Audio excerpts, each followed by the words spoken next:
Today I'm going to help you complete your Career Development Scholarship application for Delaware Works. So the first thing you want to do is click in the field box next to last name and enter your last name. Then you can either hit the tab button or use your mouse to scroll over to first name and you enter that next. If you have a middle initial, you want to enter it here. Otherwise, you come down and enter your street address.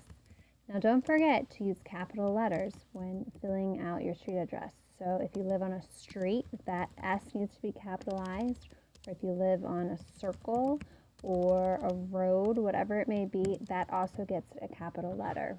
Then if you have an apartment number or a unit number, you would enter it. If not, you can leave it blank. You want to enter your city, your state. You're going to use two capital letters, capital D, capital E, your zip code, your phone number. Go ahead and use a dash to separate the digits, your email address, and you want to make sure that your email address isn't going to offend anyone or raise any eyebrows. So if you don't already have an email address like that, or you don't have an email address at all, you can go ahead and create one for free at places like Gmail or Yahoo, and then you can enter it for your email address. Your date of birth, again, you can use a dash to separate the digits, and then you want to check here whether you're female or male, and so you just click your mouse on the box that's the appropriate one. If you accidentally make a mistake and click the wrong box, all you have to do is click again in that box and the check mark will go away. Next, you need to answer all the questions that apply in regards to the workshop, seminar, training program, or post-secondary school you plan to enter. So what you want to do is take that question and use it to start your answer. So what workshop, seminar, or post-secondary program do you plan to enter? I plan to enter, and then you're going to put in whatever it may be. So I plan to enter a CNA program, and then you want to make sure that you put a period afterwards since you're writing a sentence. Or I plan to enter a business management program, period. So whatever is going to answer that question, you want to put your answer here. So for example, you could also say, I plan to enter a program to earn my associate's degree, period. Okay, and the next question asks, what vocational training program do you plan to enter?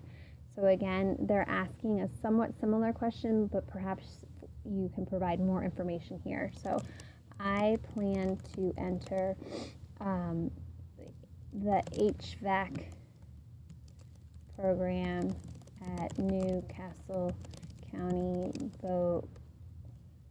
Vo-Tech, period. Or I plan to enter the CNA program at Del Tech, period. In this case, I plan to enter the early childhood education program at Wilmington University, period. And just a heads up, if you happen to write a sentence that is longer than this one line, for example, and I want to also enter, notice how it starts going off the page. So you want to just make sure you are aware of that, and backspace, and come down and click onto the second line so that your information will be able to be printed and seen by those reviewing your application. Okay, so just a little heads up about that it doesn't actually bring you down to the second line if you need it to. You have to do it yourself. And then the last question here in this section, you can just put, yes, I have been accepted, period.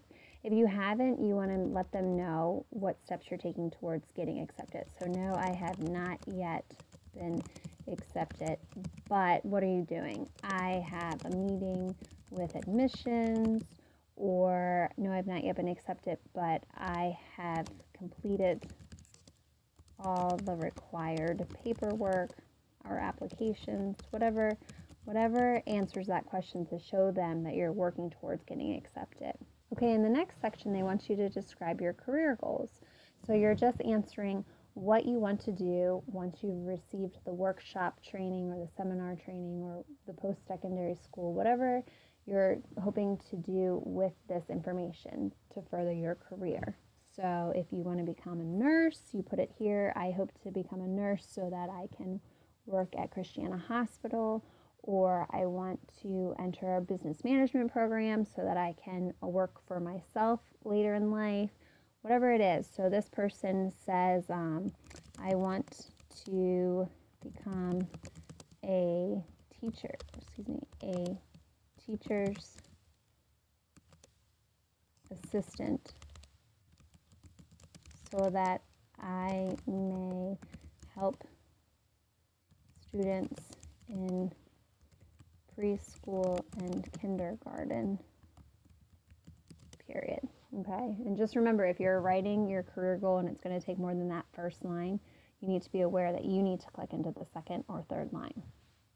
Okay, and the last thing they want you to do on this page is your personal statement. And they tell you to include in community involvement, volunteer experience, whatever is necessary. And the question specifically is, why do you feel you would make a good scholarship recipient? Use additional sheet if necessary. And when they have use additional sheet if necessary, they really are asking you to write more than the 6 lines that are provided. So you are definitely going to want to type up your response in a separate document and then send it in with this application.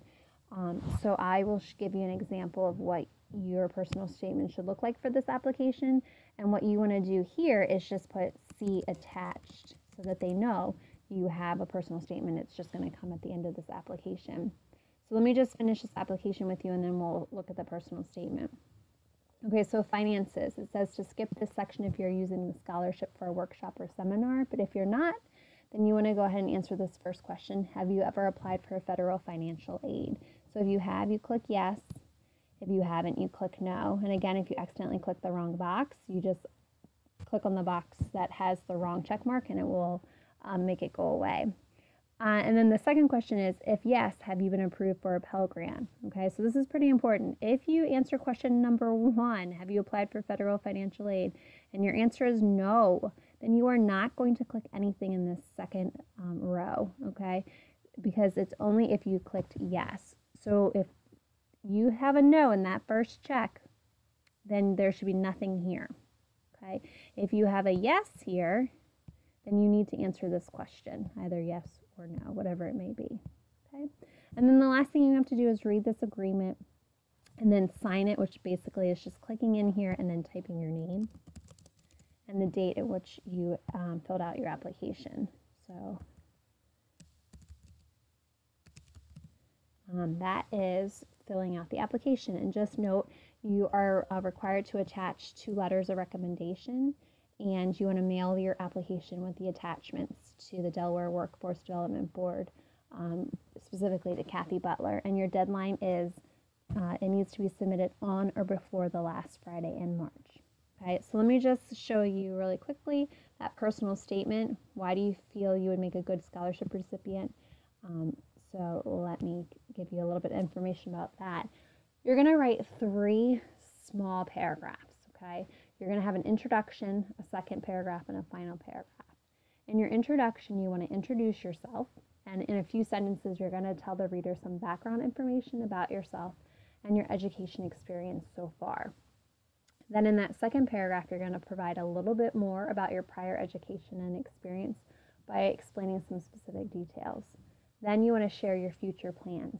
You want to be really specific about your plans for pursuing your goals and explain why you chose these goals and explain the importance of your education or career choice. And then your final paragraph is to state very clearly why you are a good candidate for this scholarship. Then you also want to state how the scholarship will help you and how it will affect your future. So let me show you an example personal statement. So again, here's that sample introduction paragraph. You're introducing yourself in a few sentences with some background information about you and your education or your experiences so far. So my name is Jane Doe and I am 20 years old. I had a challenging few years that caused me to drop out of high school. However, I have overcome many obstacles recently and as a result was able to get my GED in December 2015. Okay, so just a quick, brief intro about this person. Okay, the second paragraph, you're going to provide a little bit more detail, more specifics. You're going to share future plans. You're going to be specific about those plans for pursuing your goals and why you have those goals and how education or career choice is important to you. Okay, so this is a sample second paragraph. After I had to drop out of high school, I knew that one day I would finish my education. I'm a hard worker, so I was able to meet this goal. Now that I have received my GED, I want to accomplish my next goal, which is getting my associate's degree in early childhood education at Wilmington University. I want to become a teacher's assistant so I can help teachers educate tomorrow's youth. Okay, so very specific what this person wants to do. Get the associate's degree, become a teacher's assistant because they want to help. Okay, and then the final paragraph is stating why you're a good candidate, specifically answering the question that's asked of you in the personal statement. Okay, so I am a good candidate for this scholarship because you really want to go ahead and just take this opening for this final paragraph because you're using the wording from the application. Okay, so I am a good candidate for this scholarship because I have a goal and am willing to do whatever it takes to reach that goal. Receiving this scholarship will allow me to continue along the path that I've worked so hard to get to. Again, this opening part to this sentence is in bold because you really want to make sure that you're very specific in answering what the scholarship will do. So you may want to use that wording as well in your personal statement. And then the last thing is how it's going to affect your future. Because I am very driven, I know that one day I will be able to help educate students, and this scholarship will help me towards my tuition. So that's this personal statement. It's 3 paragraphs. They're not very lengthy, but they answer the question and give some specifics and explain why you're a good candidate for this application. So I hope this has helped you, and I wish you the best of luck.